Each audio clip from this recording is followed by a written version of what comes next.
कभी सोचा है कि एक सरकारी एकदम बोरिंग सी लगने वाली जनगणना रिपोर्ट में किसी प्राचीन मिथक की कहानी छिपी हो सकती है? सुनने में अजीब लगता है ना?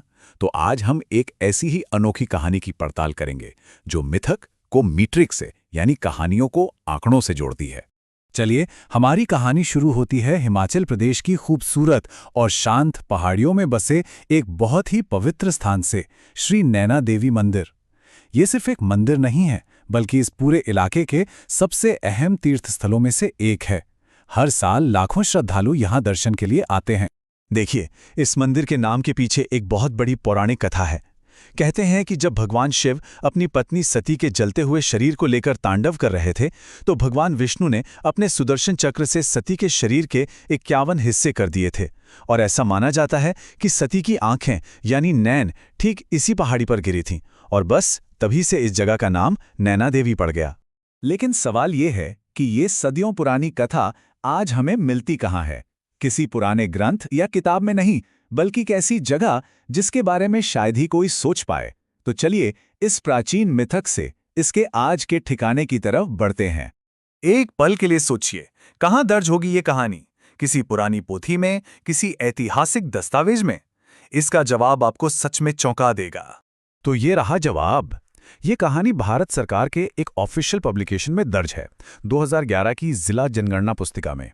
जी हाँ, वही सरकारी दस्तावेज जो आमतौर पर सिर्फ नंबरों और चार्ट से भरा होता है, उसी ने इस प्राचीन पौराणिक कथा को भी संभाल कर रखा है। कमाल है ना? तो ये जिला जनगणना पुस्तिका आखिर है क्या? ये सिर्फ एक डॉक्यूमेंट नहीं है, बल्कि किसी भी जिले की पूरी कुंडली होती है। इसमें जमीनी स्तर पर प्लानिंग और डेवलपमेंट के लिए हर गांव और शहर का पूरा ब्यौरा होता है। वहाँ की आबादी कितनी है, कितने लोग पढ़े लिखे हैं, कितने स्कूल, अस्पताल हैं, और जैसा कि हमने अभी देखा, यहाँ तक कि वहाँ की मशहूर कहानियाँ और किंवदंतियाँ भी। तो अब जब हमें ये मालूम हो गया है कि ये कहानी कहाँ से आई है, तो चलिए ज़रा इस ज़िले बिलासपुर के डेटा को और करीब से देखते हैं और ये समझने की कोशिश करते हैं कि ये नंबर हमें और क्या-क्या बताते हैं। सबसे पहले आइए नक्शे पर एक नज़र डालते हैं। बिलासपुर हिमाचल प्रदेश के दक्षिणी हिस्से में सतलुज नदी की घाटी में बसा एक बहुत ही खूबसूरत जिला है। ये नक्शा हमें दिखाता है कि इसकी सीमाएं कहाँ-कहाँ हैं और इसके मुख्य कस्बे कौन-कौन से हैं। अब आते हैं आंकड़ों पर। 2011 की जनगणना के हिसाब से बिलासपुर जिले की कुल आबादी थी 3,81,956। मतलब ये हिमाचल प्रदेश की कुल आबादी का लगभग 5.5% हिस्सा है, जो इसे राज्य का एक अहम हिस्सा बनाता है। और अगर हम पढ़ाई लिखाई की बात करें, तो जिले की साक्षरता दर यानी लिटरेसी रेट लगभग 84.59% है, जो राज्य के औसत 82.8% से थोड़ी ज्यादा है। इससे पता चलता है कि इस इलाके में शिक्षा को काफी महत्व दिया जाता है। यहाँ डेटा और भी दिलचस्प हो जाता है। बिलासपुर का लिंगानुपात यानी सेक्स रेशियो हर 1000 पुरुषों पर 981 महिलाएं हैं, जो 972 के राज्य औसत से बेहतर है।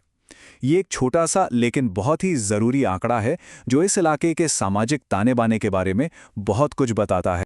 और अगर अर्थव्यवस्था की बात करें, तो उसकी रीढ़ है खेती। जैसा कि ये चार्ट साफ साफ दिखा रहा है, यहाँ का लगभग 62% वर्कफोर्स सीधे तौर पर खेती से जुड़ा है। मतलब इस इलाके में ज़्यादातर लोगों की रोजी रोटी खेती-बाड़ी से ही चलती है। लेकिन जनगणना पुस्तिका सिर्फ नंबरों का खेल नहीं है। ये हमें लोगों की रोजमर्रा की जिंदगी, उनकी संस्कृति और परंपराओं की भी एक झलक देती है। तो चलिए अब इन आंकड़ों के पीछे के जीवन को देखते हैं। इसी पुस्तिका का इतिहास वाला हिस्सा जिले के अलग-अलग समुदायों के बारे में बताता है। इसमें राजपूत, ब्राह्मण और कनेत जैसे समुदायों का जिक्र है, और हर समुदाय की अपनी अलग उपजातियां और परंपराएं हैं। इससे हमें वहां की सांस्कृतिक विविधता का अंदाजा लगता है। ये रिपोर्ट ये भी बताती है कि समय के साथ वहां क्या-क्या बदला है। जैसे खाने में मक्का और चावल तो आज भी मुख्य भोजन है, लेकिन अब सुबह की चाय पीना एक आम आदत बन गई है। और पहनावे में जहां पहले पुरुष पगड़ी पहनते थे, वहीं अब गांधी टोपी और आधुनिक कपड़े ज्यादा चलन में हैं। घरों में जो बदलाव आया है, वो भी एक कहानी कहता है। मिट्टी और पत्थर के पारंपरिक घरों से लेकर आज के मॉडर्न कंक्रीट के घरों तक का ये सफर इस इलाके में हुए विकास और बेहतर होते जीवन का एक सीधा सबूत है। तो चलिए अब कहानी के सारे टुकड़ों को एक साथ जोड़ते हैं। मिथक, डेटा और एक ऐसी हकीकत जिसने इस समुदाय को हमेशा के लिए प्रभावित किया। मिथकों और आंकड़ों के बीच एक कड़वी सच्चाई भी है। 2008 में हुई ये दर्दनाक भगदड़ न सिर्फ मंदिर के गहरे महत्व को बताती है, बल्कि ये भी याद दिलाती है कि इन आंकड़ों और कहानियों के पीछे असली जिंदगियां हैं, असली लोग हैं और उनकी अपनी चुनौतियां हैं। तो देखिए, एक जनगणना रिपोर्ट हमें एक प्राचीन मिथक, एक समुदाय के आंकड़े और एक आधुनिक त्रासदी की कहानी तक बता सकती है। यह हमें सोचने पर मजबूर करता है कि हम जहां रहते हैं वहां के डेटा और रिकॉर्ड्स में और कौन-कौन सी अनकही कहानियां छिपी हुई हैं।